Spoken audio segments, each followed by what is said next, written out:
Jadi sifat marah ni alat untuk memerangi perkara yang tidak baik dan menegah, nampak, dan menegah daripada segala kejahatan,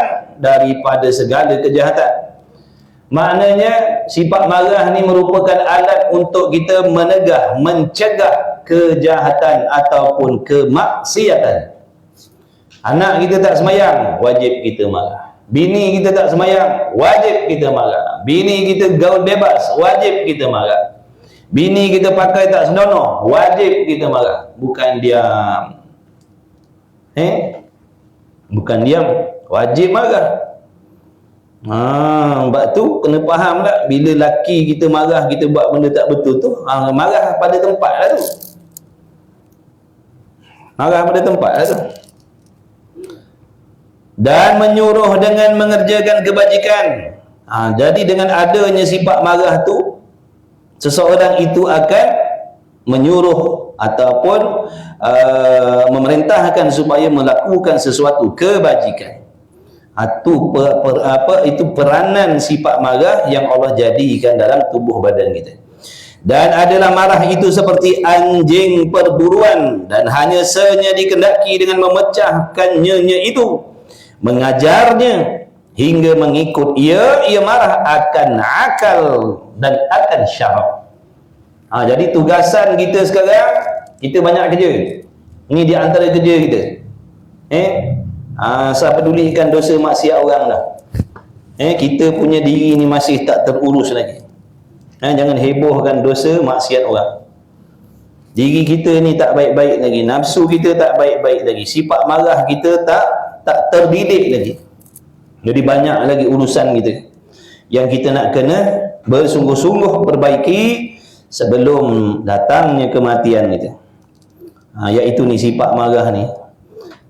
Kena sifat marah ni kena didik dia, kena ajar dia, kena didik dia bersungguh-sungguh supaya sifat marah itu mengikut kewarasan akal. Ikut akal, bukan ikut nafsu. Ikut nafsu habis. Kena ikut akal.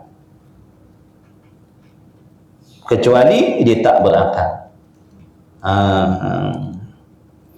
Ikut akal. Dan akan syarak, ikut agama. Nak marah tu tengok, agama suruh marah tak benda macam ni? Tu maksud.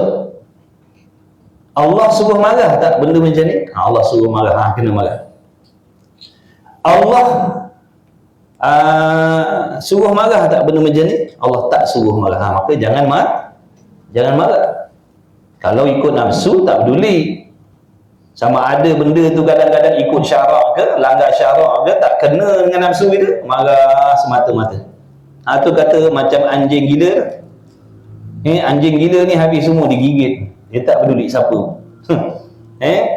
Mood dia tak baik, dia gigit dengan tuan-tuan dia tak peduli. Jiran ke, orang lalu ke, orang nak bagi dia makan ke, dia gigit. Sebab apa? Gila. Itulah sifat marah yang tak terdidik, macam anjing gila. Ikut mood dia. Kalau mood dia okey, tapi mood dia tak okey, dia gigit semua. Macam anjing gila. Faham tidak ni? Faham. Ada rasa nak baiki ke tak nak? Belum lagi? Belum puas lagi? Tak ada rasa nak baiki? Rasa rugi baiki? Nak baiki. Ya. Rugi tak baiki.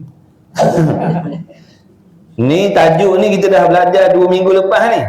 Jadi dalam tempoh 2 minggu ni agak-agak ada beramal ke tidak? Dah tak ada marah sangat lah. Marah sikit. Marah dah sikit-sikit lah. Alhamdulillah.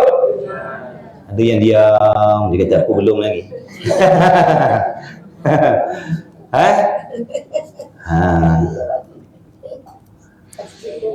Dalam masa 2 minggu ni dah ada perubahan belum? Ada? Alhamdulillah. Siapa lagi yang tak berjaya kawan? Yang tak berjaya lagi kena menyesal. Kena rasa rugi, ya Allah, bilalah aku. Kena ada macam tu. Faham? Paling tidak kena ada rasa tak senang dah dengan sifat kita tu. Makna jangan suka, jangan redha dengan sifat yang tak baik dah. Contohnya dia tak boleh nak beramal lagi. Dia paling tidak dalam diri dia mesti kena ada rasa tak puas hati. Bila aku nak dapat beramal, orang lain dah dapat beramal. Makcik sebelah ni kata hari tu dia dah kurang marah dah. Aku belum lagi.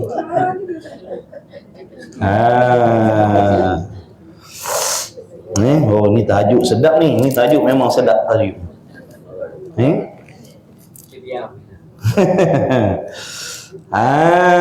Marah macam anjing gila.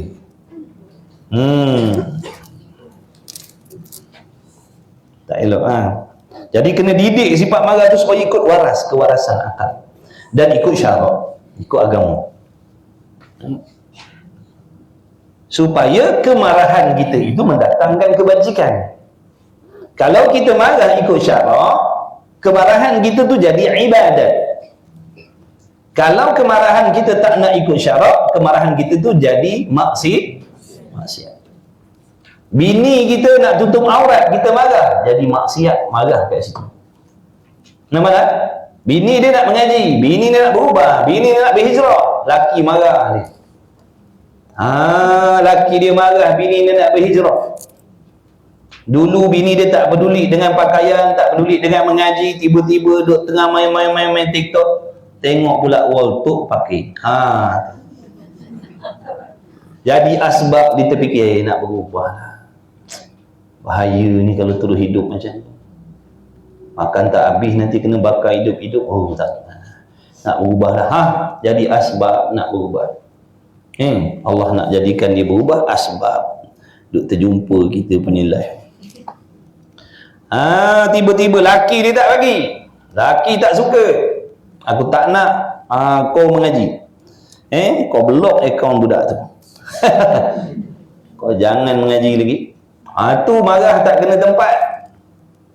Jadi maksiat. Tu jadi maksiat ni. Jangan. Bini kita nak ikut syarak, nak ikut agama, nak jaga pakaian, nak jaga pergaulan, suami tak boleh marah, bahkan bagi galakan. Bahkan bagi galakan. Bagus. Alhamdulillah awak dah nak berubah dah, walaupun saya ni belum nak berubah lagi, tapi awak dah nak berubah dah. Baguslah, alhamdulillah. Awak doakanlah saya.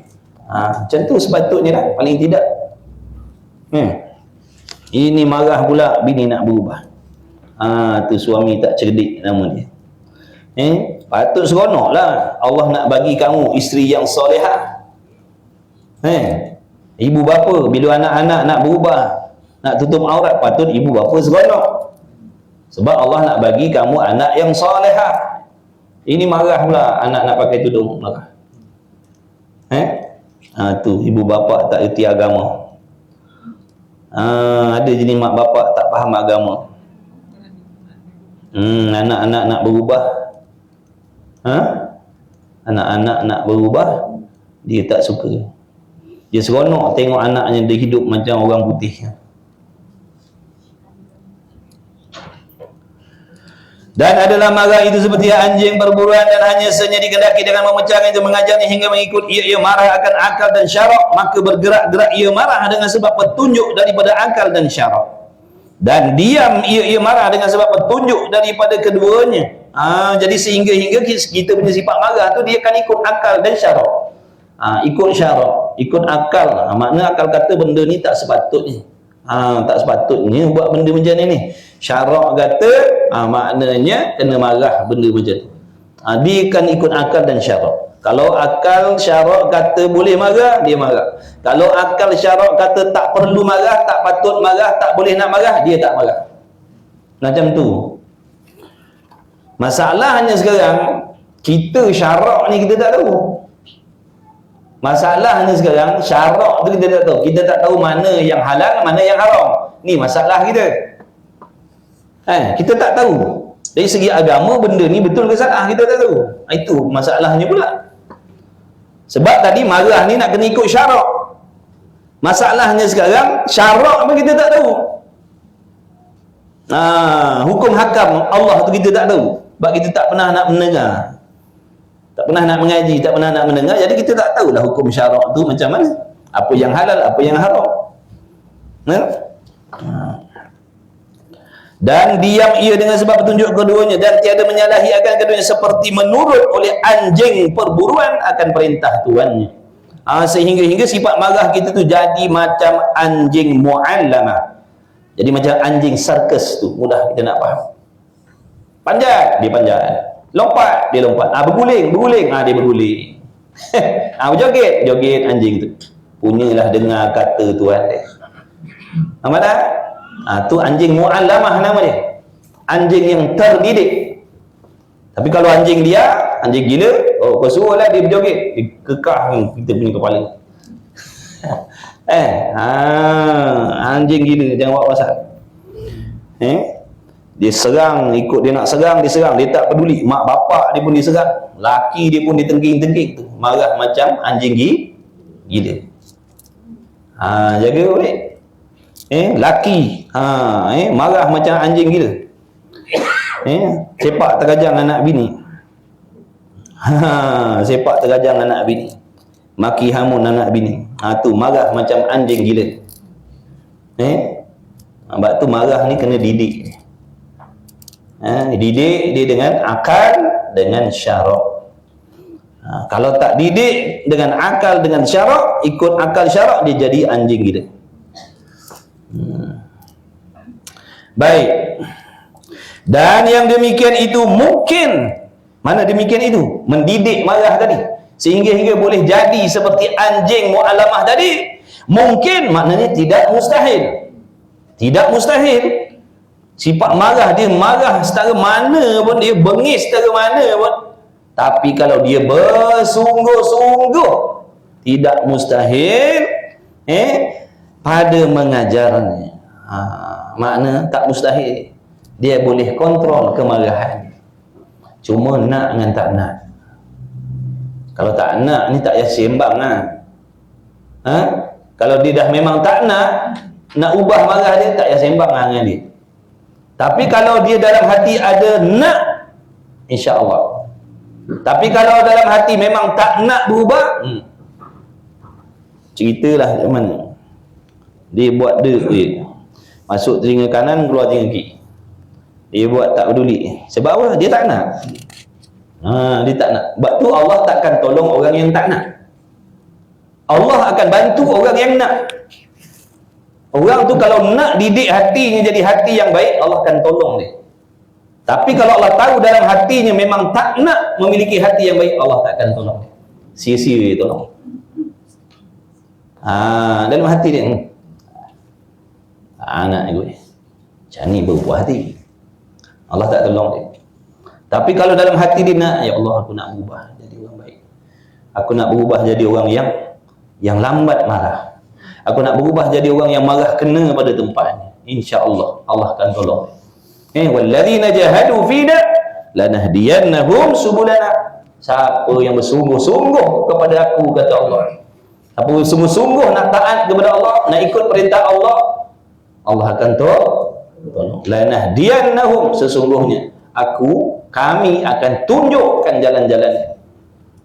Tapi sebaliknya, kalau orang tu tak bersungguh, Allah takkan bagi dia petunjuk. Allah takkan bagi kita petunjuk nak berubah jadi yang lebih baik. Sebab tu hati kita tu, ya'lamu ma fis sudur, Allah tahu barang yang ada dalam hati. Adakah kita hamba yang benar-benar nak berubah jadi baik, ataupun kita berlakon-lakon sahaja nak jadi baik? Tu kita tak boleh rahsiakan daripada ilmu Allah.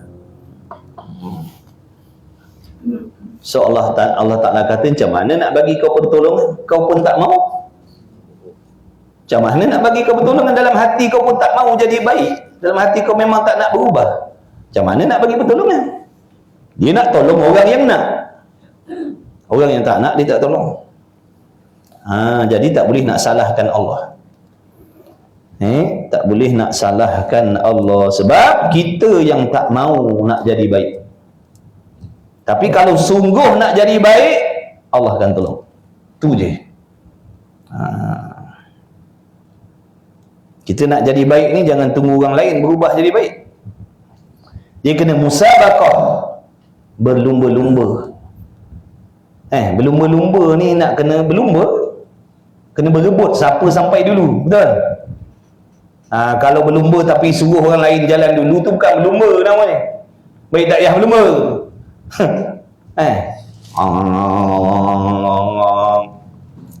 Lampu hijau. Jalan dulu. Bukan berlumba ni. Alah berlumba, habis kau jalan dulu. Itu bukan berlumba nama dia. Berlumba ni dia kena berebut-rebut nak dapat tempat pertama. Begitulah juga perlumbaan dalam menjadi orang baik. Jangan tunggu orang lain. Jangan tunggu orang lain jadi baik. Ni kita kata, dia belum baik lagi. Suami belum baik lagi, buat apa saya nak baik? Biar dia baik dulu. Yang lelaki yang kata begitu, bini aku tak baik-baik lagi, buat apa aku nak jadi lelaki yang baik? Jangan tunggu.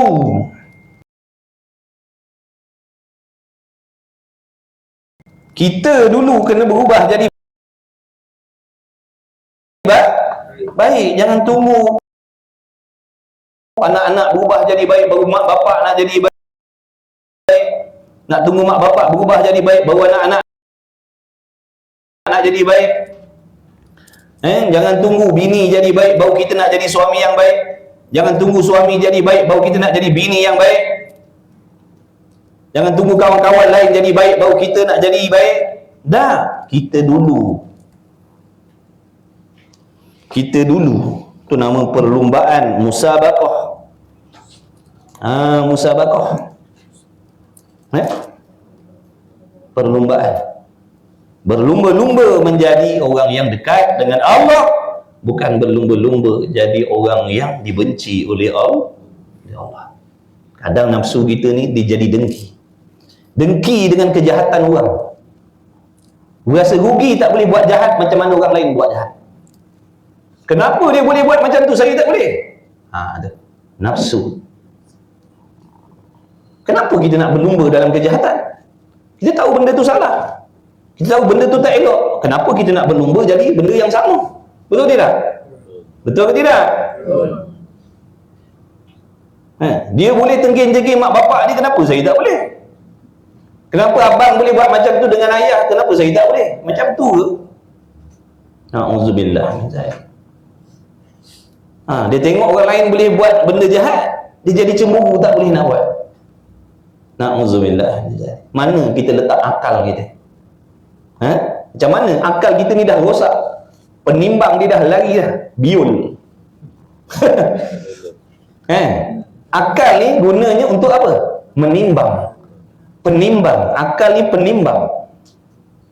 Dengan adanya akal kita boleh tahu benda tu patut ataupun tak patut. Tapi kalau dah penimbang ni bengong, gila, biul, dia jadi macam tadi. Patut ke tidak berlumba jadi orang jahat? Timbang dengan akal. Patut ke tidak? Tak patut. Tapi akal gila kata apa? Patut. Akal kita kalau dah gila, dah sebil, dah tak balance dah, dia jadi biul. Dia jadi dengki. Orang lain buat jahat, dia nak juga buat jahat. Kalau dia tak boleh buat, dia tak puas hati. Itu penimbang dia dah biul.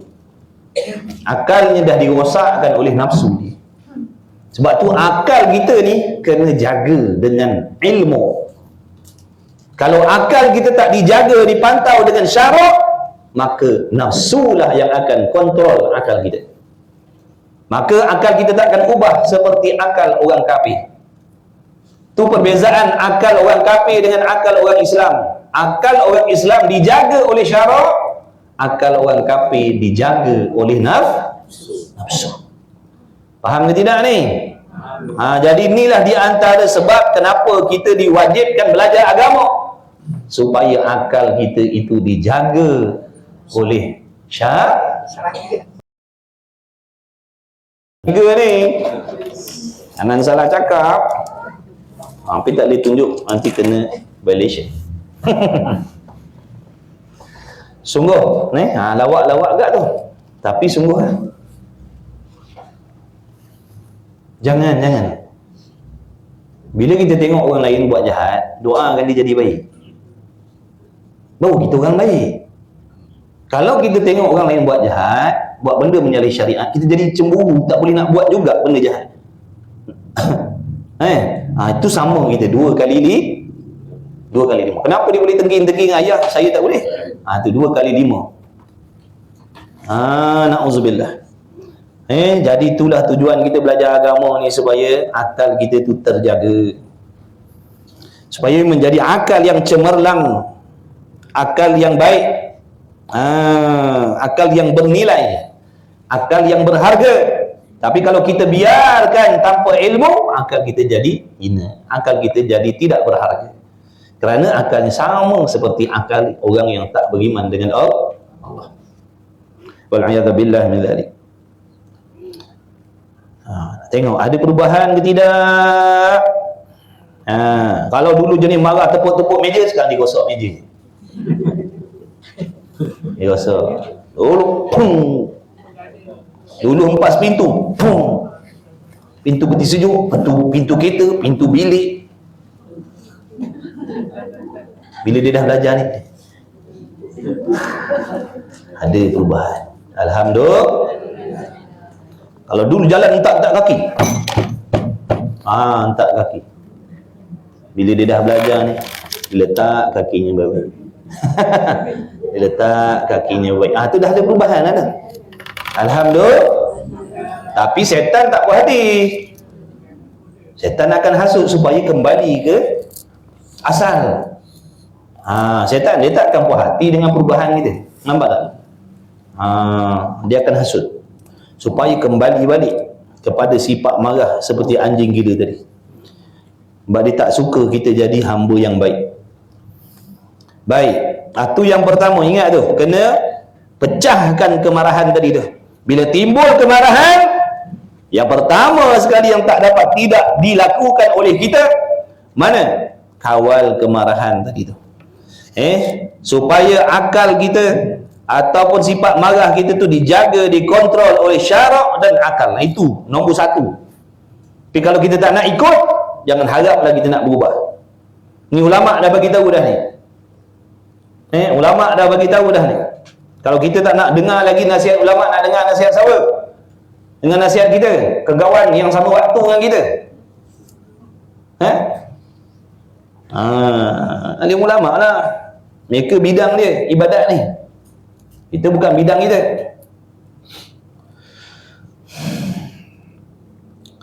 Jadi bersungguh-sungguh mengajarnya. Orang yang bersungguh-sungguh nak mendidik marah, insya-Allah Allah akan tolong dia. Dia akan berjaya. Dan iaitu, ni dia nak bagi tahu macam mana cara dia tu. Macam mana cara dia? Dan iaitu bersungguh-sungguh pada mengajarnya, membiasakan akan lambat marah. Jangan cepat marah. Sabar, bawa bersabar, bawa tenang. Jangan pantang aja, tak kena nafsu melenting. Pantang tak kena dengan nafsu melenting. Tu namanya cepat marah. Latih supaya lambat marah. Dan membiasakan memaafkan. Ini yang paling berat. Ini yang paling berat. Membiasakan memaafkan ni. Minta ampun maaf nenek moyang lah.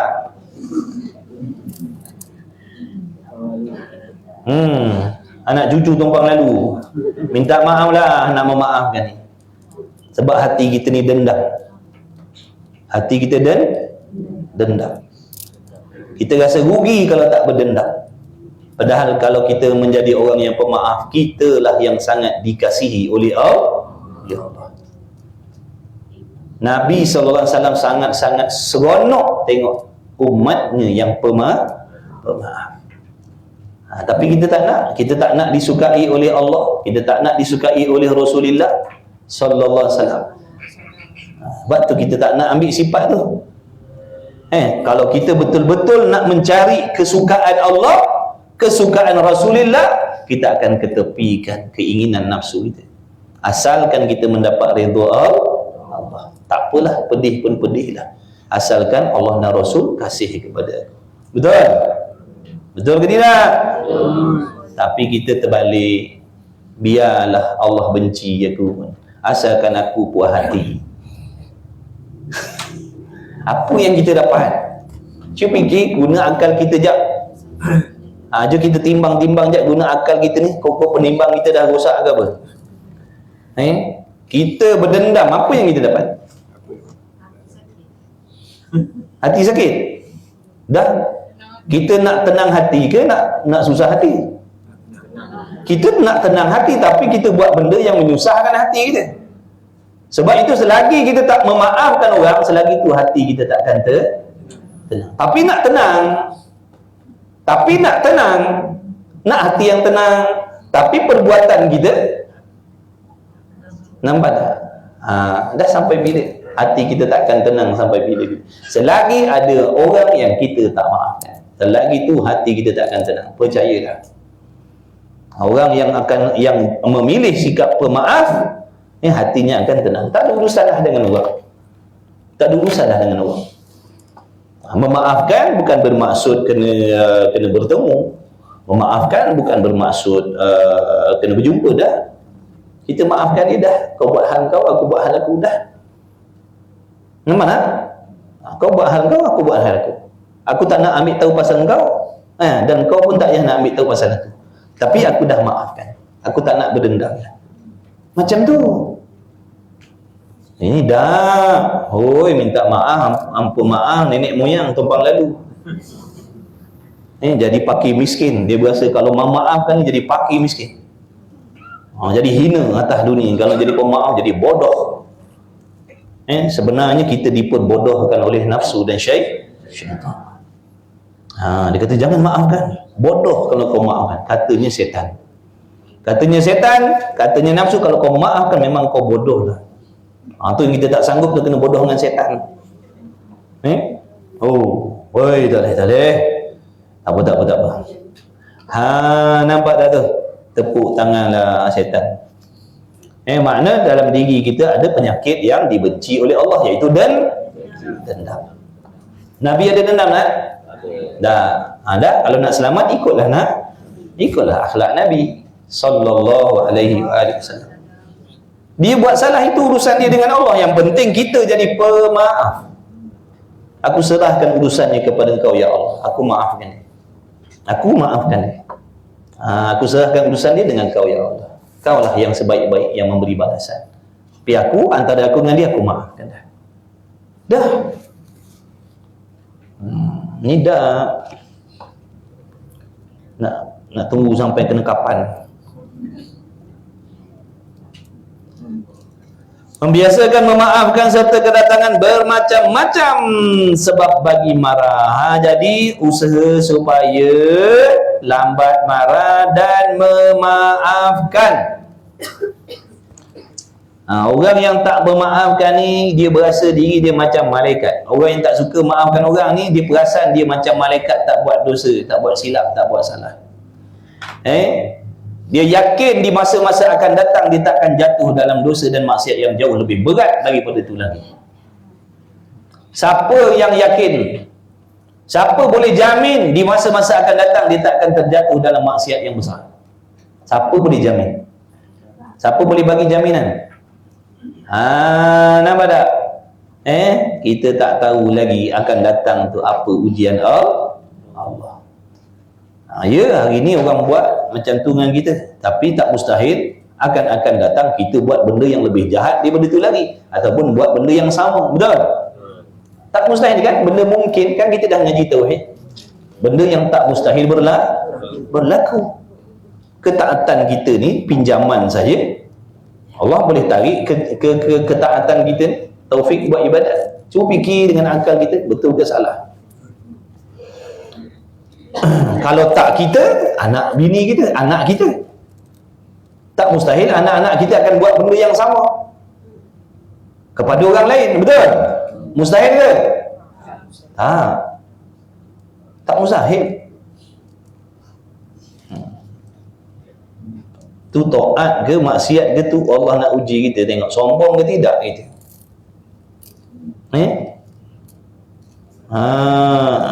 Sebab tu jangan hina orang. Jangan hina-hina orang, sebab kita tak tahu nasib kita akan datang macam mana, nasib anak cucu keturunan kita macam mana, kita tak tahu. Jangan suka-suka nak hina orang. Yang keduanya, memeliharakan marah itu pada ketika bergerak-gerak. Bila perasaan marah tadi macam nak meletup dalam jantung kita tu, macam nak meletup bom atom tu. Kenapa? Menahannya, tahan. Makna sabar. Sabar. Tahan. Allah kira tu. Allah kira tu. Kita ni bukan sahaja keringat kita, tenaga kita, perasaan kita pun akan dibalas oleh Allah. Perit, sabar tadi tu perit, pedih, ya Allah. Ni kalau meletup tak tahu dah. Tapi dia tahan sabar. Allah kira tu. Allah kira tu kebajikan. Ingat Allah sia-siakan ke pengorbanan hamba ni nak taat, nak ikut syariat? Allah bayar semua. Daripada sebesar-besar apa yang kita korbankan sampai sehalus-halus apa yang kita korbankan demi nak mencari redha Allah, Allah kira. Allah bagi kebaikan, Allah bagi kebajikan. Perasaan kita. Sebab tu Nabi kata nak taat kepada Allah ni kena jumpa benda yang kita tak suka. Tak memaafkan orang, nafsu suka tak memaafkan orang? Tak suka, tapi kena lalui. Sebab itulah jalan nak dapatkan redha Allah. Nak dapatkan redha Allah, nak dapatkan kasih Allah, nak dapatkan syurga Allah, terpaksa lalui benda yang menyakitkan kita. Tu saja jalan dia, tak ada jalan lain dah. Tak ada jalan lain. Tak ada jalan lain. Kalau orang tanya, ada tak satu jalan yang kita boleh dapat redha Allah, pergi ke syurga dalam keadaan hati kita gembira, seronok? Jawabnya tak ada. Boleh faham tak ni? Jadi kalau datang kepada kita benda-benda macam tu, sedarlah, yakinlah kita sedang berada di jalan yang nak menuju ke syurga Allah. Tapi kena sabar hadapi dia. Kalau tak sampai. Perit memang. Tapi nanti bila sampai syurga, ada jumpa lagi tak perit? Tak jumpa dah. Sampai bila tak jumpa? Selama-lamanya takkan ada bertemu dengan benda yang menyakitkan. Tak adalah. Inilah dalam tempoh 50, 60, 70 tahun ni dah. Yang akan jumpa yang nama pedih, perit, sedih, macam-macam tadi tu. Sabar. Kalau tak sabar, tak sampailah ke penghujung sana. Kalau nak ikutkan nafsu kita, nak seronok aja, seronok dendam, seronok dengki, seronok mengumpat, seronok balas kejahatan dengan kejahatan, seronok. Nafsu seronok macam tu. Tak apalah seronok sekejap. Nanti akan jumpa tempat yang penuh dengan azab selama-lamanya. Sebab kau dah puas hati dengan seronok dulu atas dunia. Tak maafkan orang seronok, berdengki seronok, berdendam seronok, puas hati seronok, gembira, mendoakan yang jahat-jahat seronok. Tapi dalam perjalanan yang penuh dengan seronok tadi, penghujungnya neraka terjun dalam tu dan kekal dalam tu, dan tak jumpa dah seronok sampai bila-bila. Kita fikir, guna akal kita. Allah Ta'ala kata, afala ta'qilun, adakah kamu tak berakal? Kenapa tak sanggup nak hadapi benda yang sakitnya sekejap tapi kesenangannya kekal selama-lamanya? Kenapa kita sanggup nak berseronok sekejap tapi diazab selama-lamanya? Cuba kita guna akal kita. Ke tak beriman dengan hari kiamat? Ke kita tak percaya dengan apa yang Nabi sampaikan? Ke tu semua cerita dongeng? Sebab tu kita disuruh beriman, supaya keimanan kita tentang azab, tentang nikmat itu memberi kesan kepada ibadah kita. Sebab tu kita disuruh beriman, yakin. Itu bukan cerita dongeng, itu bukan cerita khayalan. Nabi kata jaga-jaga. Syurga itu dikelilingi dengan benda yang menyakitkan. Syurga dikelilingi, maknanya mana sudut pun kau nak lalu, kau akan jumpa benda yang menyakitkan. Menyakitkan nafsu maksudnya, yang nafsu tak suka. Tapi itulah kalau kau sabar, harungi, lalui kerana Allah, kau akan sampai kat syurga tadi. Yang mana selepas daripada tu kau takkan jumpa dah sebarang jenis susah. Kau akan jumpa benda yang senang, yang sedap, yang seronok, yang hebat, yang dahsyat selama-lamanya. Perkataan yang baik-baik, orang yang baik-baik, semua baik-baik dalam syurga tu. Untuk orang yang mana jadi? Yang dah selamat rempuh jalan yang sakit tadi tu. Sakitnya 80 tahun, tapi kesenangan yang Allah bagi tidak berkesudahan. Umur kita di hari kiamat tu jauh lebih panjang daripada umur kita atas dunia. Katalah umur kita sekarang 100 tahun, nak dibandingkan dengan hidup kita di hari kiamat tu, tak nampak 100 tahun yang kita hidup tadi. Sebab hidup dalam syurga, hidup di hari kiamat ni tak sudah dah. Allah kekalkan hidup. Allah tak kehendak nak binasakan. Hiduplah selama-lama. Jadi nampak tak apa sangatlah susah, pedih, pahit yang 60 tahun tadi. Allah bayar dengan kesenangan yang selama-lamanya. Tapi kita tak nak. Kita tak mau. Kita nak puaskan hati kita. Kita nak jamu nafsu kita, nak layankan nafsu kita yang seronok, berdengki, berdendam. Tak apa, seronoklah 80 tahun dengan nafsu yang macam tu. Kau akan jumpa azab, kau akan duduk dalam api selama-lamanya. Tak ada jenis senang, tak ada jenis selesa dalam neraka Allah. Cuba kita fikir, mampu ke tak mampu kita nak hadapi. Kalau tak mampu, mau tak mau kena tempuh juga benda perit-perit, pedih-pedih ni. Sebab itu saja satu jalan nak mendapatkan redha Allah. Tak ada dah jalan lain. Jadi tak payah tanya, ada tak jalan lain? Jawabnya tak ada. Kalau kita ingat nak masuk syurga tu dengan seronok, salahlah tu. Salahlah tu. Sebab tu Allah uji kita macam-macam. Allah uji dengan suami, Allah uji dengan isteri, Allah uji dengan anak-anak, Allah uji dengan mak mertua, Allah uji dengan pak mertua. Betul tidak? Allah uji dengan adik-beradik, Allah uji dengan ipar duai. Supaya kita jadi orang yang sabar. Supaya kita jadi orang yang pemaaf, suka doakan kebaikan untuk orang lain. Jangan jadi pendengki, jangan jadi pendendam. Cuba tiru akhlak Rasul, walaupun mustahil nak tiru 100%. Tapi situlah nanti, itulah dia tangga-tangga, anak-anak tangga yang menyampaikan kita ke syurga. Boleh je Allah nak lahirkan kita, nak takdirkan kita ni tanpa ada seorang pun yang menyakitkan kita. Allah Maha Kuasa buat macam tu. Betul ke tidak? Tapi kenapa Allah kehendak buat benda macam tu pada diri kita? Sebab kita orang yang terpilih. Sebab kita orang yang terpilih.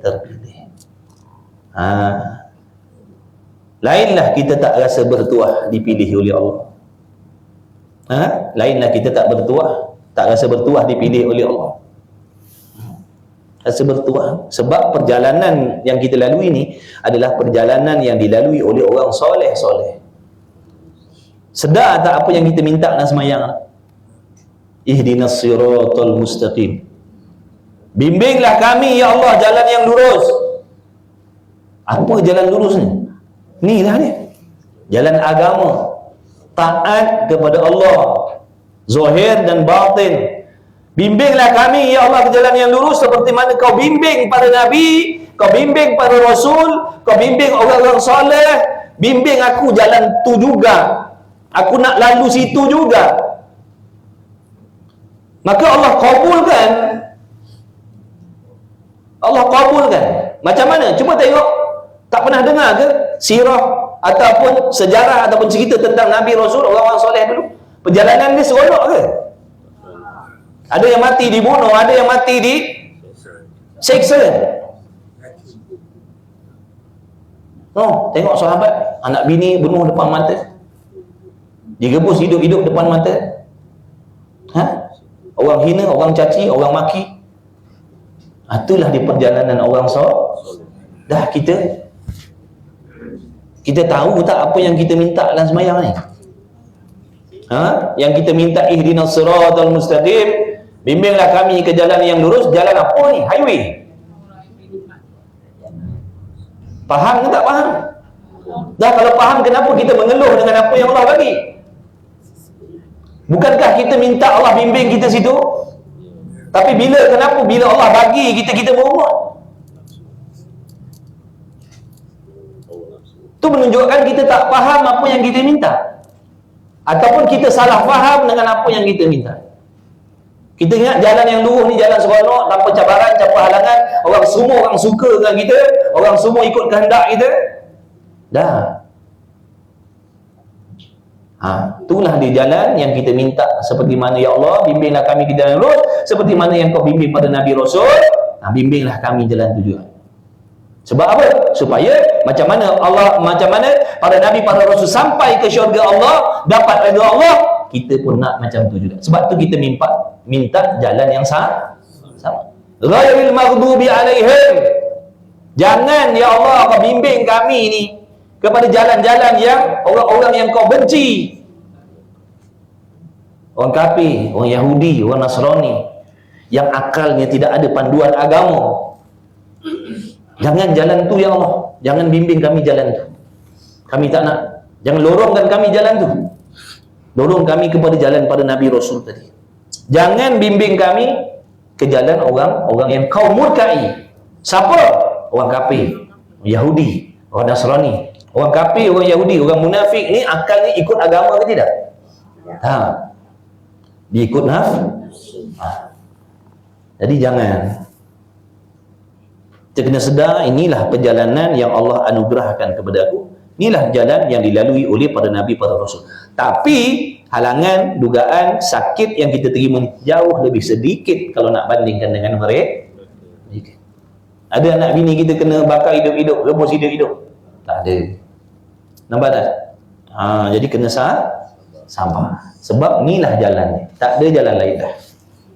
Sama je kita ni, ujian. Cuma bentuk ujian tu beza. Semua ada ujian masing-masing. Ada orang Allah uji dengan suami, ada orang Allah uji dengan bini, ada orang Allah uji dengan anak, ada orang Allah uji dengan mak bapak, ada orang Allah uji dengan adik-beradik. Semua sama je. Semua diuji oleh Allah. Semua diuji oleh Allah atas dunia ni. Liyabluwakum ayyukum ahsanu amala. Nak tengok siapa yang terbaik amalannya atas dunia. Allah uji. Sebab kalau tanpa ujian tak tahu apa keputusan. Kita ni dalam agama-agama ni kalau tak lalu ujian, kita tak tahu siapa yang terbaik. Nampak tak? Jadi Allah bagi ujian ni sebab nak tengok mana hamba-Nya tu. Padahal Allah dah tahu dah sedia kala lagi siapa yang terbaik, siapa yang baik. Jadi kena ingat tu dalam hati kita selalu. Ingat dalam hati dan kepala kita ingat selalu. Kalau nakkan kesenangan, tidak ada masalah, ada tempat dia. Tapi sabar dulu, bukan sekarang. Selepas mati besok baru Allah bagi. Sebab tu orang-orang soleh, orang solehah ni, mati terkejut tu satu nikmat besar bagi diri. Orang yang hatinya baik, amalnya mulia, mati terkejut itu adalah suatu kebahagiaan bagi diri dia. Bila sampai sahaja ajal, dia terus mendapat nikmat daripada Allah. Tapi mati terkejut ni sangat-sangat besar celakanya untuk orang yang tidak baik, orang ahli maksiat, orang hati kotor. Mati terkejut ni sangat celaka bagi diri dia. Sebab apa? Mati-mati saja dia akan bertemu dengan azab yang sangat dahsyat selama-lamanya. Sebab tu jangan tangguh-tangguh nak berubah jadi baik, jangan tangguh-tangguh. Mati tak tunggu kita berubah. Kita nak kena berubah cepat-cepat sebelum mati. Tujuan kita mengaji. Renung-renunglah, fikir-fikirlah. Nak ataupun tak nak. Kemudian katanya musannif, Memeliharakan marah itu pada ketika bergerak-gerak dengan menahannya akan barang yang di dalam hati. Sabar, tahan, sabar. Jangan ikutkan, jangan diikutkan. Jangan diikutkan. Sabar. Dan menolong atau menahannya itu. Nak tahan guna apa? Tadi kata menahan, tahan, sabar. Nak sabar, nak tahan, nak guna apa? Ilmu. Tu ada tu. Pengetahuan dan pekerjaan. Yang pertama kita kena ada pengetahuan. Yang keduanya kena tindakan. Yang pertamanya nak tahan marah tadi tu, bukan tahan guna tali, tahan guna batu, himpit dengan batu, bukan. Tahan guna brek, bukan. Guna apa? Pengetahuan dan pekerjaan. Dua benda ni alat nak tahan kemarahan tadi. Ada pun pengetahuan, jangan tidur. Nak bagi tahu ni. Kau marah dah. Dah rugi lah nanti. Kursus kita ni sejam RM500. Rugilah masuk kursus tidur RM500. Jangan main-main. Sejam. Dia kata mahal ni. Dah, ingat agama ni murah ke? Orang kursus nak jadi jutawan bayar 1,000 berapa jam, 2,000 berapa jam, penuh je dewan. Nak cari duit ni besar, jadi jutawan ni besar, betul? Ni kuliah free, orang tak mau. Free. Faham tak tu? Free. Percuma. Orang putih cakap, Melayu cakap free. Tapi tak ada yang sanggup. Tapi kalau nak jadi jutawan, kursus jadi jutawan segera 2 jam, 2,000. Oh, sanggup, bayar. Direct. Ini keluar daripada kursus ni 2-3 minggu jadi jutawan lah tu. Labur 2 jam, 2,000, tak ada masalah. Sebab mandangkan kesenangan dunia. Ni kursus free. Nak bagi kursus untuk kesenangan dalam kubur, kesenangan selepas mati, tak sudi walaupun free. Adapun pengetahuan, maka bahawa mengetahui ia kita. Ia tu bukan orang lain tu, kita tu. Kita ni yang marah ni, yang sifat marah macam anjing gila ni, kita kena tahu. Maka bahawanya mengetahui kita yang sifat marah macam anjing gila ni, akan bahawasanya tiada sebab bagi marahnya itu, melainkan bahawasanya ingkar ia akan berlaku sesuatu atas kehendak Allah Ta'ala. Itu baru kena marah. Tak sepatutnya aku marah sebab benda ni Allah tak marah. Faham tak? Tu pengetahuan. Bini buat air tak berapa nak sedap, Allah marah tak? Jadi tak patut kita nak marah. Tak patut kita nak tumbuk muka bini kita tu. Tak patutlah kita nak tumbuk muka dia. Faham? Muka lu.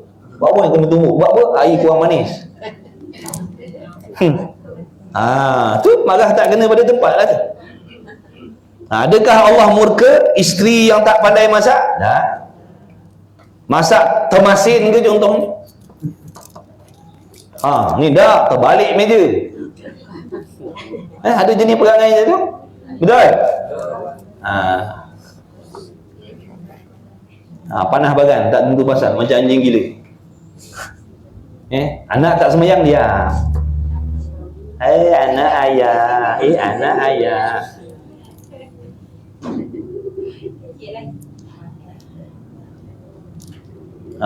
Bini tak nak tutup aurat. Oh, sayang. Bini buat air tak sedap, tepuk meja. Marah tak kena tempat. Sesuatu atas kehendak Allah, tiada atas kehendak dirinya. Ingat tu. Lepas ni kena beramal ni.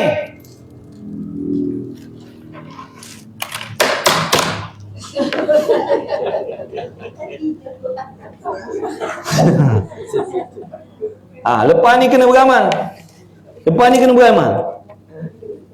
Bila marah aja buka kitab jap. marah ni tadi jap oh maknanya Allah tak suruh marah ni benda macam ni. Okey, tak jadi marah lah. Macam tu.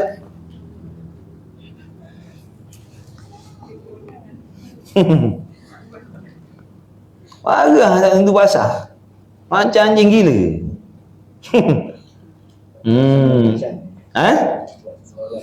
Apa ni?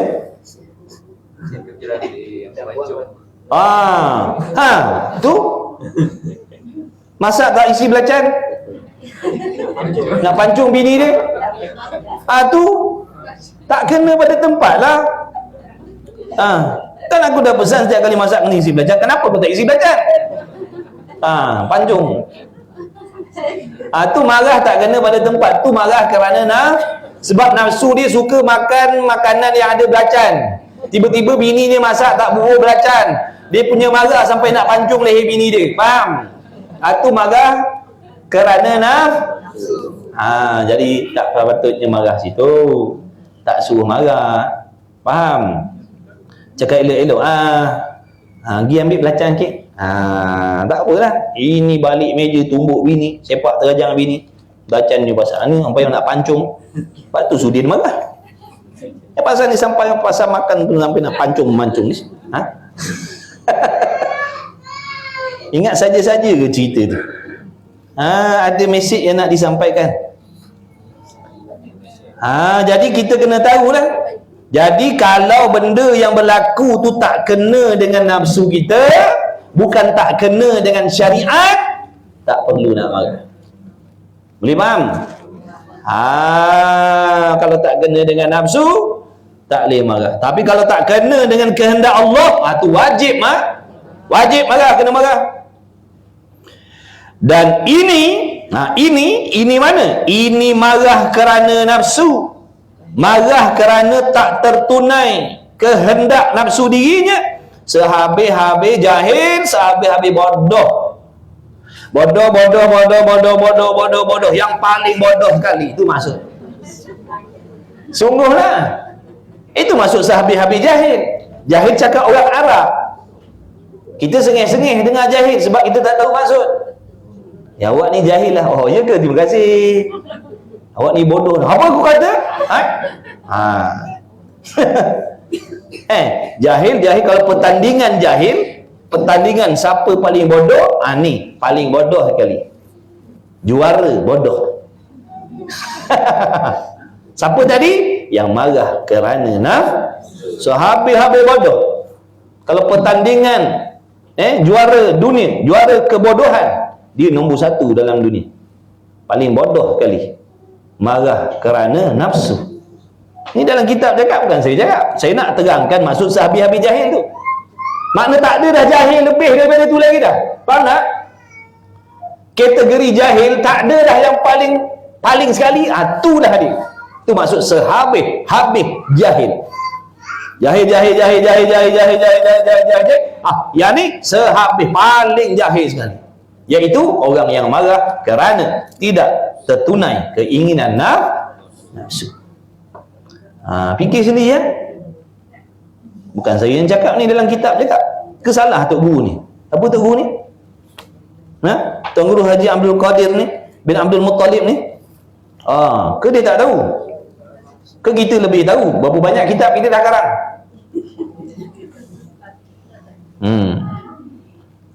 Ni ngaji tasawuf kena macam ni ya. Tasawuf ngaji macam ni cara dia ngaji. Faham? Dia ngaji tauhid lain. Bermula takluk sifat kudurat gitu. Tak sentuh hati kita pun. Tak sentak pun. Bermula takluk kudurat Allah Ta'ala itu menjadikan mungkin daripada tiada kepada ada. Sedihnya nak berugian. Dah kenapa? Berasa hati cakap macam tu. Apa kena-mengena? Sebab tu ilmu tauhid. Dia cerita tentang lain. Tasawuf ni memang dia nak tembak hati kita. Faham? Ni nak tembak hati kita ni, yang jahat ni. Sebab tu rasa pedih, rasa perit, rasa begini, rasa begitu, rasa nak lari, rasa menyesal datang.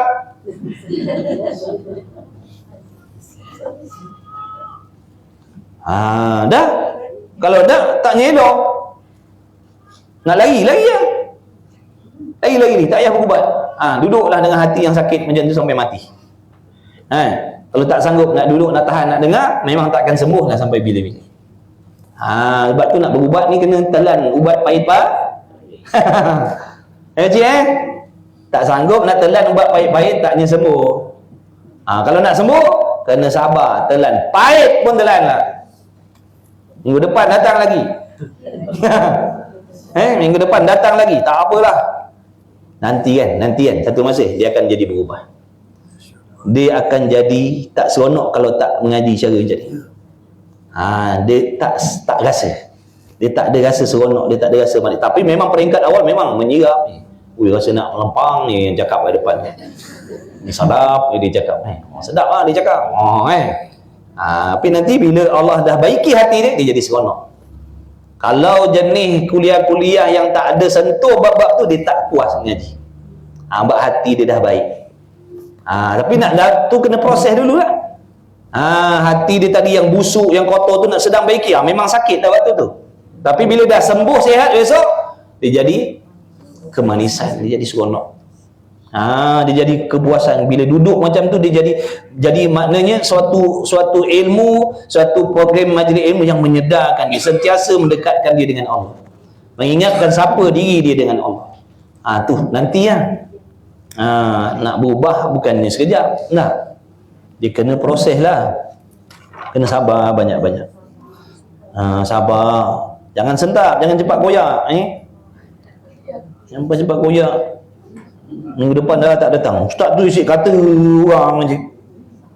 Dah tak kata ke orang, nak kata ke kambing ke? Syarak ni, syariat ni diturunkan untuk kambing ke orang? Dah? Betul lah tu. Ustaz tu isi cerita ke orang je. Isi cerita pasal orang je. Dah? Takkan nak cerita pasal kambing. Wahai kambing, jangan marah. Wahai kambing, jangan marah, tak tentu pasal. Kawal nafsu kamu, wahai kambing. Untuk kita lah. Dah, kita bukan kambing. Tu dah syariat. Ada orang jenis macam tu. Dia kata apa ni mengaji isu kata orang ni. Dah memanglah syarak tu untuk orang. Bukan untuk kambing lembu. Bukan marah tak, nasihat aja. Beritahu. Sebab ada yang jenis mengaji tapi tak faham. Mengaji tapi tak faham. Dia kata apa pasal ni? Cerita macam tu. Habis-habis jahil lah. Isi kata orang je. Dah nak puji. Buat jahat nak puji. Orang yang pemarah tak tentu pasal dikasihi oleh Allah. Nak kata macam tu?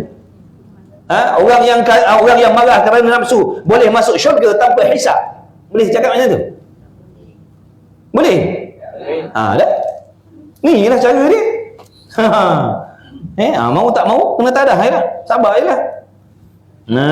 Nak jadi baik kena sabar. Menyesal aku datang. Apa menyesal Allah tahu. Allah tahu hati menyesal datang. Tak dapat pahala lah, rugi. Ada ke yang menyesal? Alhamdulillah. Rumah baik-baik yang datang ni. Pilihan Allah kan? Masya Allah, beruntung saya dapat jumpa orang baik-baik. Tuah. Sungguh moci-moci ni niat sebarang orang pilihan raja, segala raja Allah. Orang istimewa, orang yang mendapat perhatian yang khusus daripada Allah. Bukan sebarang VIP. Padahal kita bukan orang baik-baik pun, tapi Allah pilih. Nampak tak? Alhamdulillah. Sebab Allah nak suruh kita jadi baik, Allah nak proses kita jadi baik. Sebab tu Allah pilih. Kalau Allah tak nak proses kita jadi baik, Allah tinggalkan kita. Allah takkan pilih kita pun duduk dalam majlis ilmu. Buat apa? Tapi bila Allah pilih tu, itulah tanda Allah nak pilih dia, jadikan dia kekasih Allah. Kasih Allah.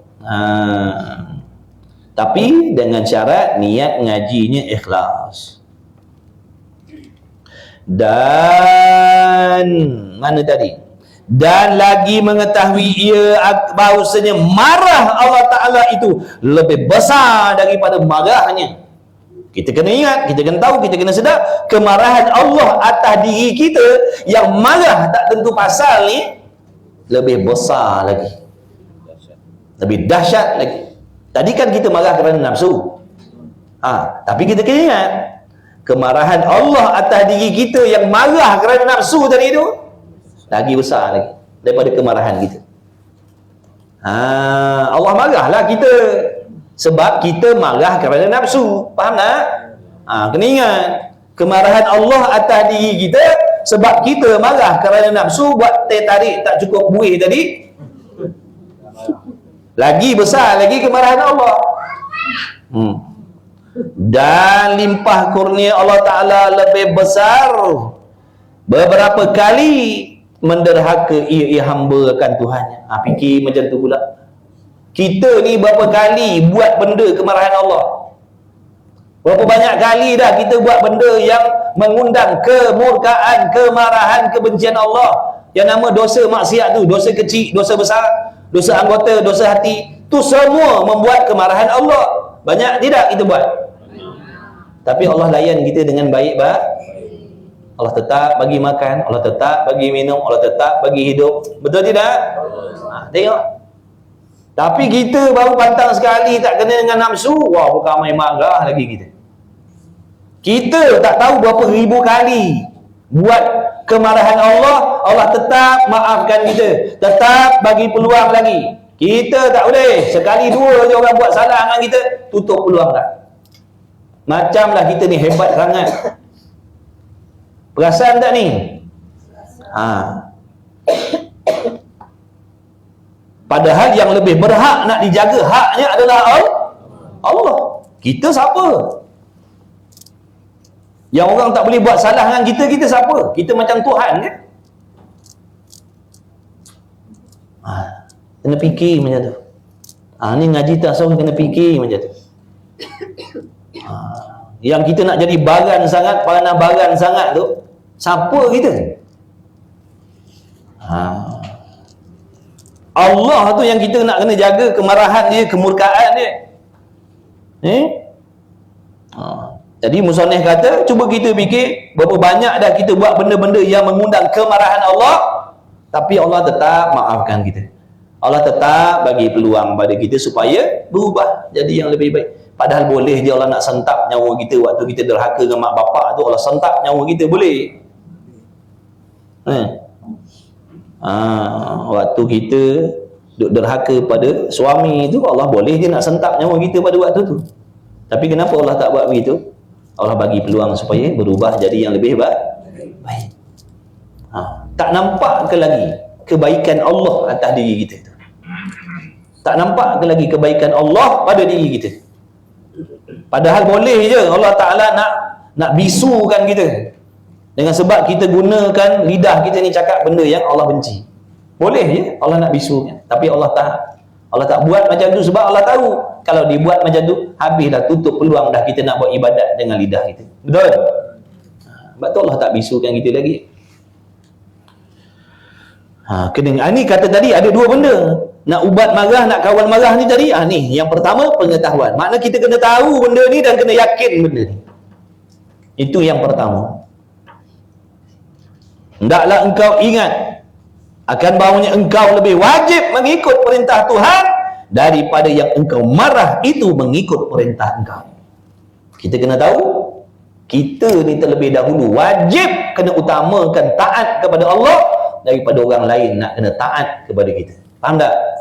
Itu lebih utama. Ketaatan kita kepada Allah itu yang lebih utama daripada kita nak orang lain taat ikut kehendak kita. Boleh faham tidak ni? Kita nombor satu kena pastikan ketaatan kita pada Allah, daripada kita nak orang lain taat patuh dengan kita. Yang paling utama ketaatan kita kepada Allah, bukan ketaatan orang pada kita. Walaupun kita suami, isteri tak taat,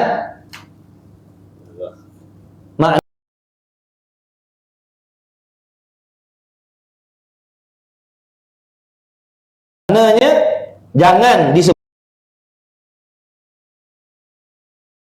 disebabkan tu kita jadi pendendam.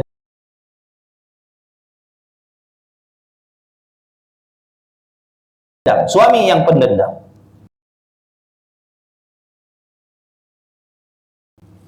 Jadi suami yang pemaaf.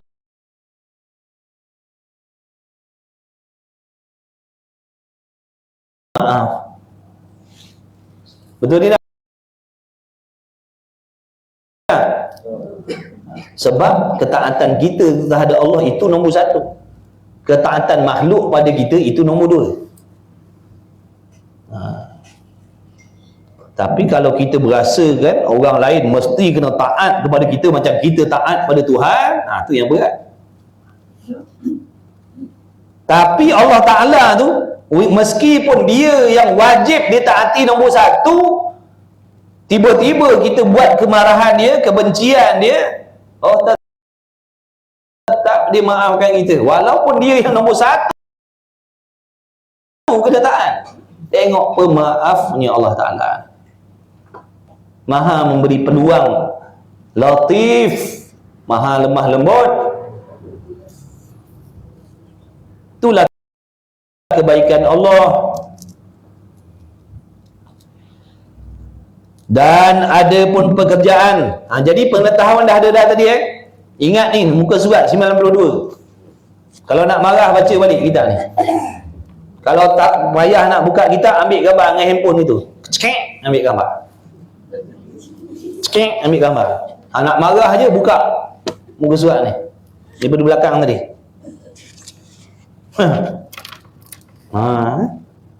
Sungguh Tadi dah belajar tadi. Apa tadi pengetahuan ni. Oh ni marah ni, sedang marah ni. Apa tadi buka? Okey. Okey.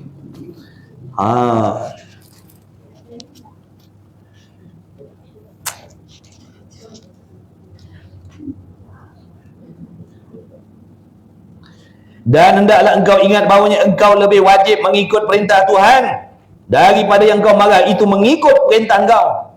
Dan ada pun pekerjaan, maka bahawa berkata ia orang yang marah. Waktu marah nak kata apa? Maki hamun, tinggi suara. A'udzubillahi minasyaitonirrajim. Baca tu. Baca apa? Baca apa? Bila timbul marah tak tentu pasal baca apa? Bukan maki hamun, faham? Kita salah beramal. Ulama kata bila timbul marah baca a'udzubillah. Kita bila marah timbul maki hamun. Lain kalam yang kita baca kan. Patutlah tak sembuh-sembuh. Salah telan ubat. Salah ubat lain kita telan. Lain kali bila timbul marah tadi yang pertama kena ingat, kemarahan kalau nak marah pastikan marah tu kerana Allah. Apa yang Allah marah? Kalau sebab dia nafsu, jangan. Sebab tak tertunai keinginan nafsu kita, jangan. Tengok kalau dari sisi syarak benda tu salah dah. Tak salah, tak perlu marah. Yang kedua kita kena ingat, kemarahan Allah atas diri kita yang marah kerana nafsu tu lebih besar lagi, lebih mengundang kecelakaan lagi. Kemudian kena ingat, kita kena jaga Allah Ta'ala tu, kemurkaan Allah tu nombor satu yang kita kena jaga. Bukan kemurkaan, kemarahan orang, kesalahan orang atas diri kita dah. Kesalahan kita pada Allah tu nombor satu yang kita kena jaga. Bukan kesalahan orang atas diri kita. Sebab Allah itulah yang paling berhak sekali ditaati, diikuti, dijaga. Habis dah. Itu pengetahuan. Kalau kita marah satu lagi, kalau kita marah kerana nafsu, kita adalah orang nombor satu paling bodoh sekali. Kalau kita marah kerana nafsu, kena ingat, aku adalah juara orang paling bodoh sekali dalam dunia. Sanggup? Tak sanggup? Tak sanggup nak kata macam tu pada diri. Payah nak jadi baik. Kena hinakan diri. Kena mengaku kita hina. Kena mengaku kita ni, ya Allah, aku ni paling bodoh sekali, ya Allah. Sebab aku ni selalu marah kerana hawa nafsu aku. Akulah orang yang paling bodoh sekali. Kena mengaku. Tu nama tawaduk, merendah diri, sedar diri. Tapi payahlah kita, sebab nafsu kita ni suka puji-puji diri sendiri. Sebab tu kita payah nak baik. Payah nak jadi baik. Kena ngaku, ya Allah, aku ni lah yang paling bodoh sekali. Kenapa? Sebab aku ni selalu marah-marah kerana nafsu aku. Benda yang tak sepatutnya marah, aku marah. Benda yang kau tak marah, aku marah. Aku orang yang paling bodoh sekali. Macam tu lah. Ini baik puji diri sendiri, baik bodohkan orang daripada bodohkan diri sendiri.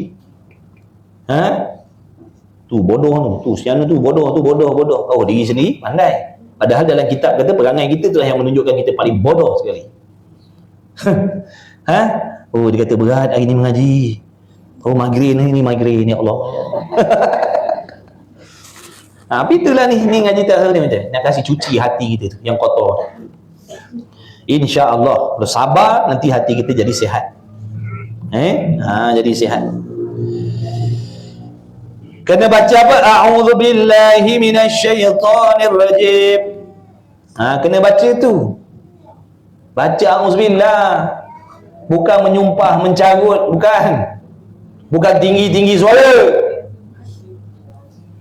Ni perbuatan, tindakan. Tadi pengetahuan kena kahwinkan dua. Ini makjum dia. Pengetahuan campurkan dengan campur kasih lumat telan baru sihat insya-Allah. Pengetahuan tadi dah tahu. Perbuatan mana? Kelakuan baca a'udzubillahi minasyaitonir rajim. Tu. Bukan kelakuan suruh hentak kaki empah pintu. Faham? Ini kita hentak kaki empah pintu. Habis terlungkup hauk harta. Marahnya pasal baca a'udzubillah bukan empah pintu, bukan hentak kaki. Ada dalam kitab kata bila marah hendaklah kamu tahu begini-begini dan hendaklah kamu hentak kaki dan hempah-hempah pintu untuk mengawal kemarahan. Ada kitab mana? Buat sini. Tu kalau ada tu kitab karangan diri sendiri lah tu sesat. Aku berlindung kepada Allah daripada godaan syaitan yang terkutuk. Sebab yang mengajak kita, menghasut kita supaya marah kerana nafsu tadi adalah godaan syaitan. Dia kata marah. Tinggi suara. Cakap. Syaitan cakap. Tinggi suara. Tinggi. Lagi. Kurang tinggi. Lagi. Itu nak kena sungkup dengan kain baju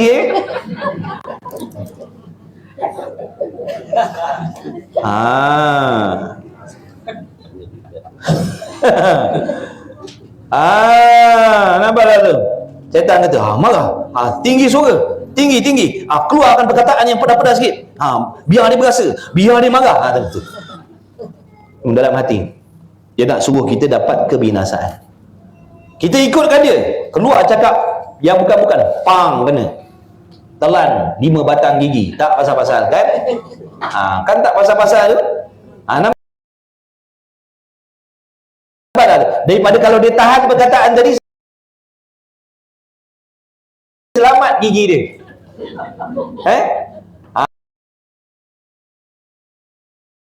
Daripada ikutkan setan tadi, setan kata, cakap. Setan kata, cakap. Action. Kenapa kau tak cakap? Dia pun tak boleh tahan dengan godaan syaitan, dia pun cakap, hilang gigi. Dah tak pasal-pasal. Kalau kena yang lagi berat lagi, aku ceraikan kau talak 3. Habis.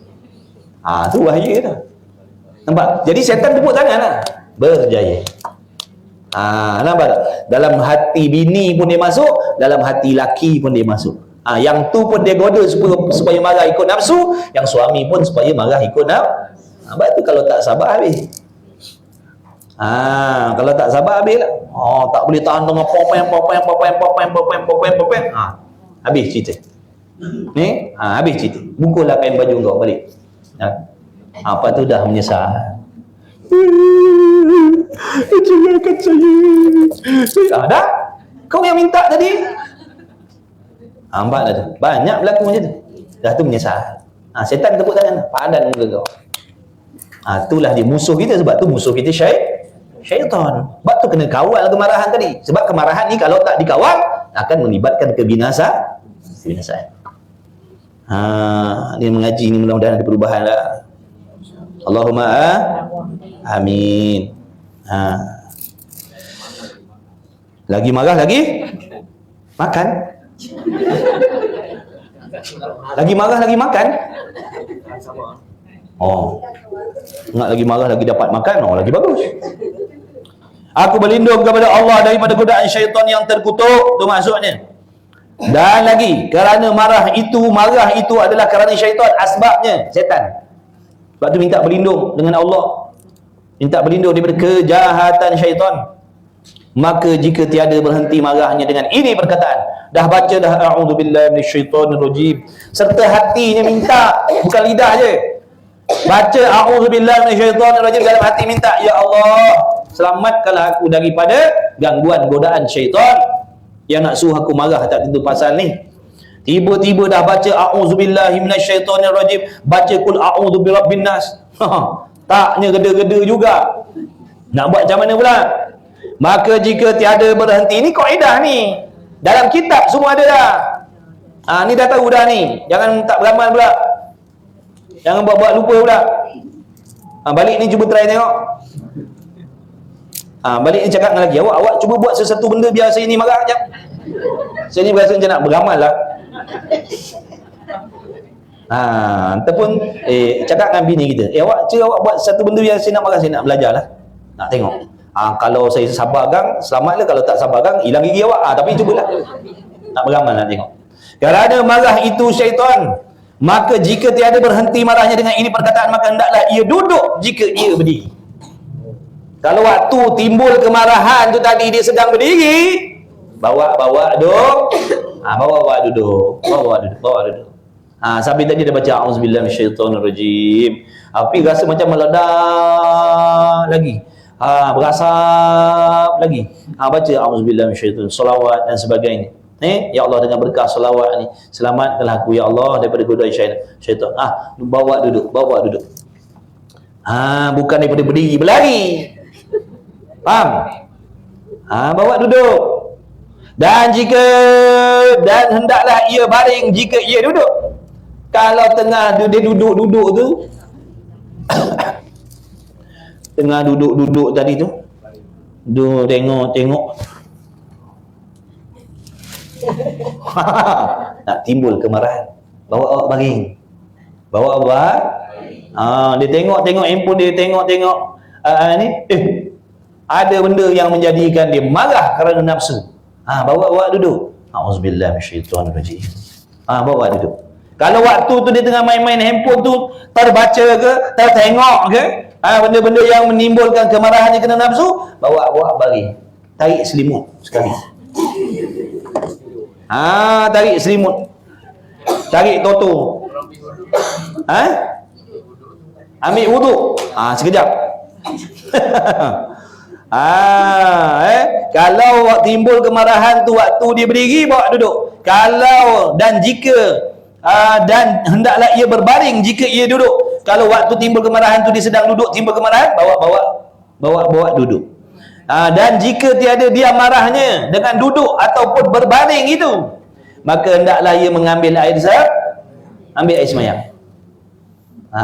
Ambil air semayang. Lepas daripada tu, dah baca auzubillah, dah duduk, dah baring, dah menerap, dah tarik toto pun menyirap je lagi, marah je lagi, pergi ambil wudu. Kalau tak, pergi panggil itu imam masjid buat mandi jenazah kat kita. Biar diinsap sikit. Minta kapan-kapan kan sekali mandi kan. Garanti hilang marah dia. Dan jika dia tiada dia marahnya dengan duduk atau berbaring itu, maka hendaklah yang mengambil air sembahyang. Sabda Nabi sallallahu alaihi wasallam, inna syaitana khuliqa minan nari wa innama tutfa'un naru bil ma'i fa idza ghadiba ahadukum falyatawadda. Bahwasanya syaitan itu dijadikan dia syaitan daripada api, dan hanya saja dipadamkan api dengan air. Maka apabila marah, kata Nabi SAW, seseorang kamu, maka hendaklah ia mengambil air semayang. Ingatkan hadis ni. Aku nak beramal dengan hadis Nabi SAW. Aku nak ambil wuduk, mudah-mudahan dengan berkat hadis Nabi SAW, hilang kemarahan aku ataupun sejuk hati aku.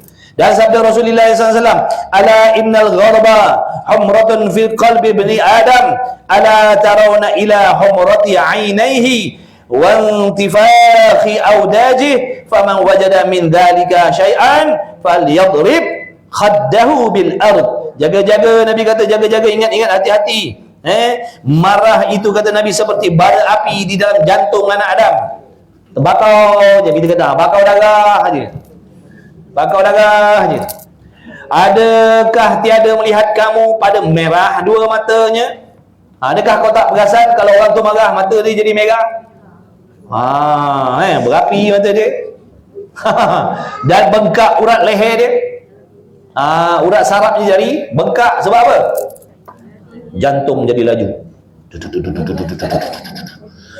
Dia pam darah jadi laju.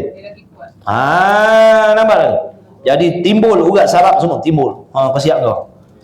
Tu yang kalau dia bagi sekali tu balik tu. Sekali dia bagi balik terus. Bengkak urat leher ni, maka barang siapa mendapat ia akan sesuatu daripada demikian itu.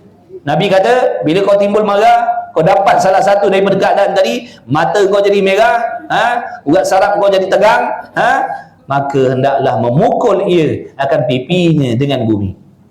Makna rendahkan dirinya, dengan makna menghinakan diri.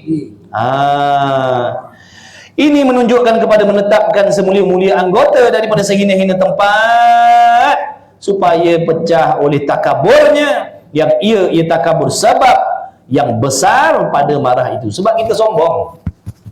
Sebab sombong tu yang kita marah tu. Kita rasa kita lebih hebat daripada orang tu. Sebab tu kita nak marah tak tentu pasal.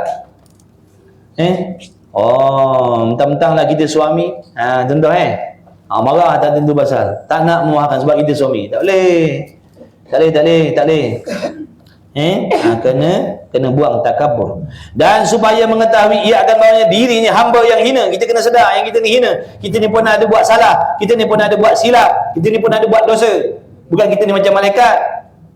Tiada patut ia diri kita ni membesarkan diri. Dan ketahui olehmu bahawasanya menahan akan marah itu kelakuan yang sangat baik, telah memuji akan dia oleh Allah Ta'ala dalam Al-Quran dengan firman-Nya, wal kadhiminal ghaidha, dan yang menahan mereka itu akan marah. Maksudnya orang-orang yang menahan kemarahan ni secara umum, mereka dipuji oleh Allah di dalam Al-Quran. Tapi tak adalah sebut nama kita, tapi masuk dalam kumpulan tu. Siapa-siapa orang kawal kemarahan, dia adalah golongan yang Allah puji di dalam Al-Quran. Bukan sebarang nak dapat nama dalam Quran tu. Orang namanya catat dalam buku rekod dunia tu. Apa namanya orang putih cakap buku tu? Rekod. Book of the record of the book, ikutlah. Pun bukan main bangga lagi. Ini tersebut dalam Al-Quran namanya. Makna dia tergolong dalam kumpulan orang-orang yang Allah puji dalam Al-Quran.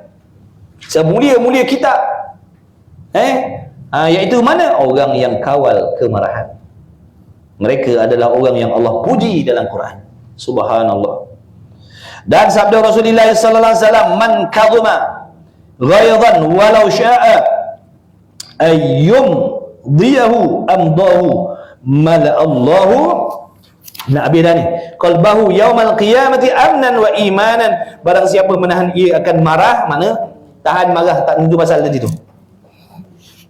Marah kerana nafsu tadi, dia kawal. Dan jika menghendaki ia meluluskannya, makna kalau dia nak ikutkan marah dia, kalau nak tampar ke, nak tumbuk ke, nak sepak terajang ke, boleh sangat. Kalau dia nak maki hamun, boleh sangat. Kalau nak tinggi-tinggi suara, boleh sangat. Tapi tak, dia tahan. Kalau nak tinggi suara boleh, tapi dia tahan. Kalau nak lempang boleh, tapi dia tahan. Nampak tak? Bukan tak boleh lempang, boleh je. Popai, pang sekali.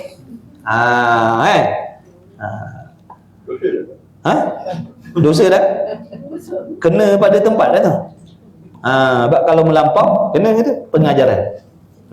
Tapi tak baguslah. Tak gentle lah laki-laki macam tu. Tak kena pada tempat nak pukul orang perempuan. Tak kena pada tempat. Padahal boleh je.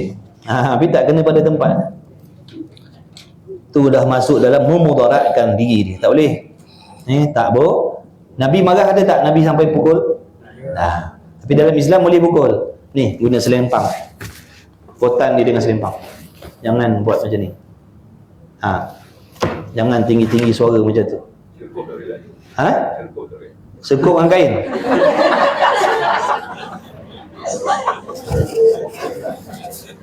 Cuba kotan macam tu dulu. Kalau dia popet-popet dalam kain tu, kalau dia popet-popet juga, baru sekuk. Lepas tu ikat, umban kat air.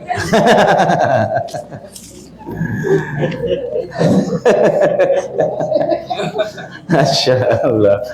Sabarlah kita. Memanglah perempuan ni Allah Ta'ala nak bagi suami banyak pahala. Betul lembat tu.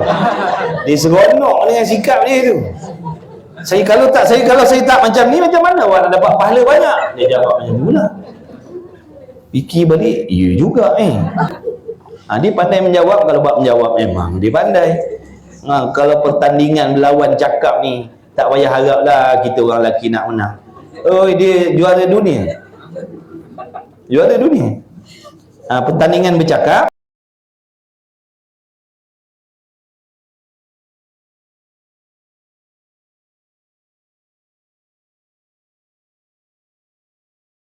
pertandingan bercakap, jangan. Kalau ada dia kata penyertaan terbuka, pertandingan bercakap, ada lelaki, perempuan boleh bebas. Kita tak payah masuk. Kita lelaki-lelaki tak payah masuk. Bazir duit bayar yuran ni, memang tak menang kita. dia memang dia juara dalam bab tu. Dia dalam bab tu dia juara kan. Dalam bab cakap. Tengok tadi, nampak tadi dalam mengaji tu. Betul tu. Dia jawab betul tu. Dia nak juga bahagian dia tu. Dia nak juga bahagian dia. Sabarlah kita orang lelaki, nama pun lelaki. Mana nak pergi Palestin kalau tu pun tak boleh tahan. Kalau tu pun tak boleh tahan, peluru daripada mulut dia tak boleh tahan, macam mana nak ada peluru yang sana tu? Betul. Biasa dah tu. Allah, okey, nak habis dah. Barang siapa menahan ia akan marah, dan jika menghendaki ia meluluskannya, nescaya kuasa ia akan meluluhkan, nescaya memenuhkan oleh Allah Ta'ala akan hatinya pada hari kiamat daripada sentosa dan daripada iman. Siapa yang atas dunia ni, dia suka kawal kemarahan dia. Nanti di hari kiamat tu, hari yang penuh kegerunan, hari yang penuh ketakutan yang sangat dahsyat, asbab daripada kelebihan amalan di atas dunia dulu suka mengawal kemarahan, Allah memberi ketenangan dalam hatinya sewaktu di hari kiamat. Hari itu hari yang sangat takut sangat. Tapi asbab daripada kelebihan dia tadi, amalan dia suka tahan marah tadi tu, Allah bagi hatinya yang sentosa, yang aman, yang damai, dan daripada iman yang sempurna. Dan satu riwayat daripada redha. Wallahu subhanahu wa ta'ala a'lam wa ilmuhu wa ta'jadilah. Mudah-mudahan Allah memberi manfaat.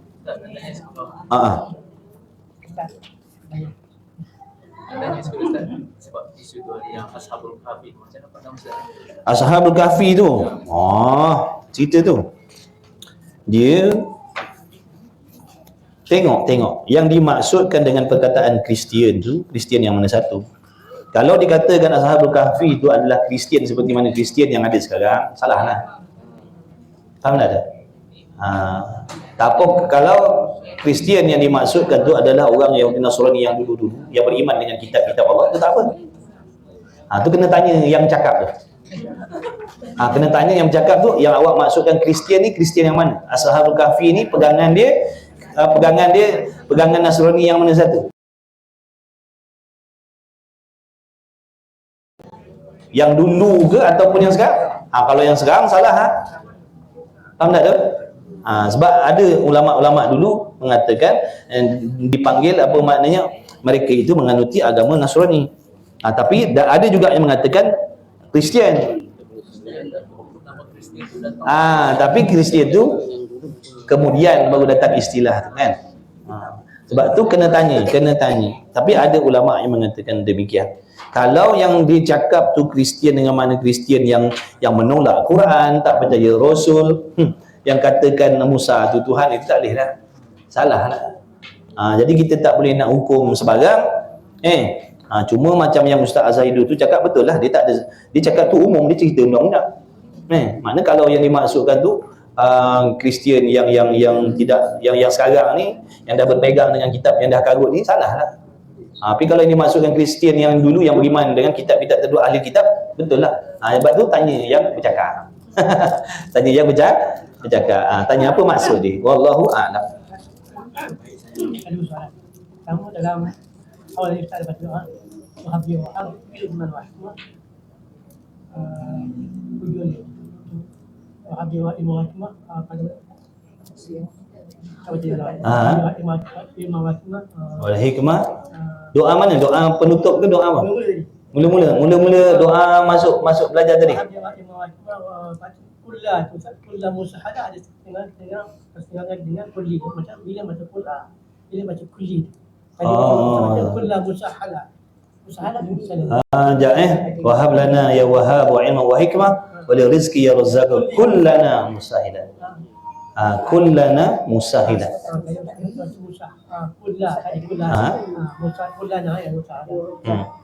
Wahab lana wahab li ya wahab wa ilma wa hikmah wa li rizqi ya razzaq kullana musahidan. Kullana musahidan. Dia zorah lah tu. Jadi zorah.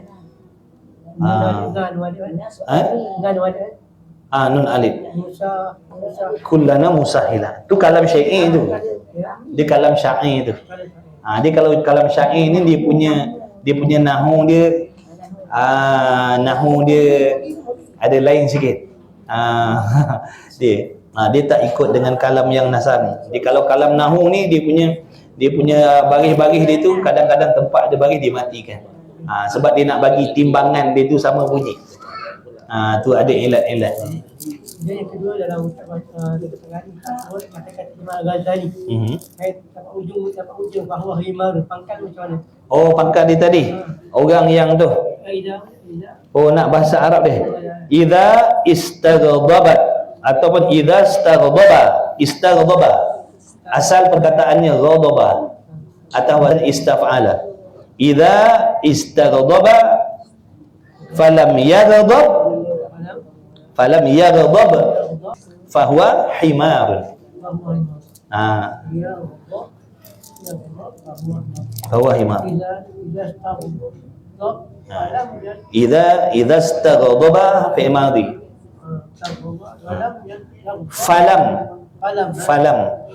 Falam yaghdab fahuwa himar. Artinya apabila didatangkan oleh seseorang akan sesuatu sebab yang membawa kepada marah, maka tiada ia marah, maka adalah orang itu seperti himar.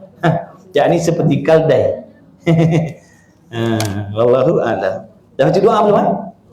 Bismillahirrahmanirrahim. Alhamdulillahirabbil alamin wassalatu wassalamu ala Rasulillah. Allahumma rabbana fa'na bima 'allamtana rabbana 'allimna alladhi ma yanfa'una rabbana faqihna wa faqih ahlana wa qurbat lana fi dinina ma ahli qudri wa dhakar wa sallallahu ala sayidina Muhammad wa ala alihi wa sahbihi wasallam. Alhamdulillahirabbil alamin. Taqabbalallahu minkum.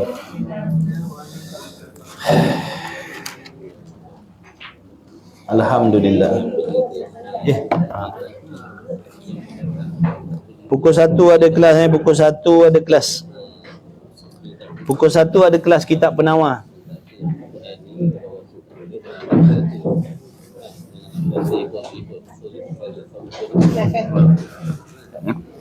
Doa saya baca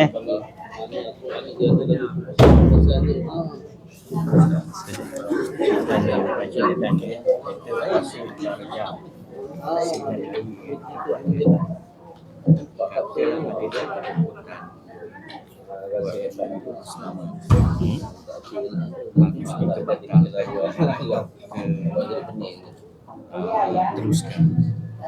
Ikut kita lah. Kalau kita boleh maklumkan pada tuan majlis, kata minta maaf saya tengah puasa, tapi saya datang hadir nak memuliakan majlis, tak ada masalah. Tak ada masalah. Tapi kalau kita nak batalkan pun tak ada masalah, sebab bukan wajib. Amalan sunat. Saya ke? Depan ni mana ke kelas? Tak ada. Malam ni ada Ustaz Zali. Ustaz Zali ada? Sayang bini kau. Ustaz boleh dah. Minggu ni dah rehat. Minggu dah rehat. Sayang bini. Kita tahu Ustaz Zali balik ke? Pasal on the way balik. Jadi malam tadi orang kata on the way balik.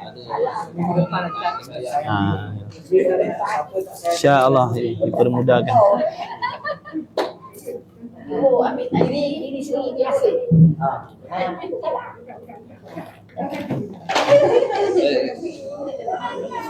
Baik-baik turun tangga tinggi. Ya pakcik, doa saya pakcik. Jazakumullah khair. Doa saya. Dan pakcik sihat afiat. Allah. Astaghfirullahalazim alladzi la ilaha illa huwal hayyul qayyum wa atubu ilaih. Sama bang, sama-sama kasih. Jumpa lagi. Lepas ni apa program? Malam ni kelas mana malam ni? Malam ni kelas mana malam ni?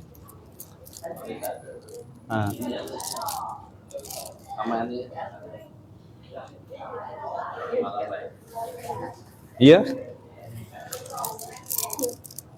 Jazakillah khairah. Masih.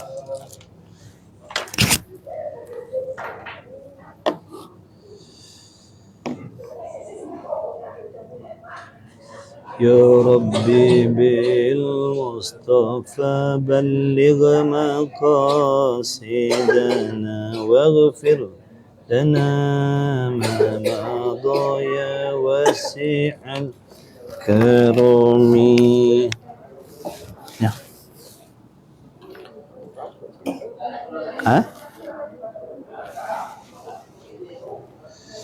Alhamdulillah. Ada kelas Quran ni? Berapa ramai? 2 orang ya? Tak apalah, 2 orang wakil.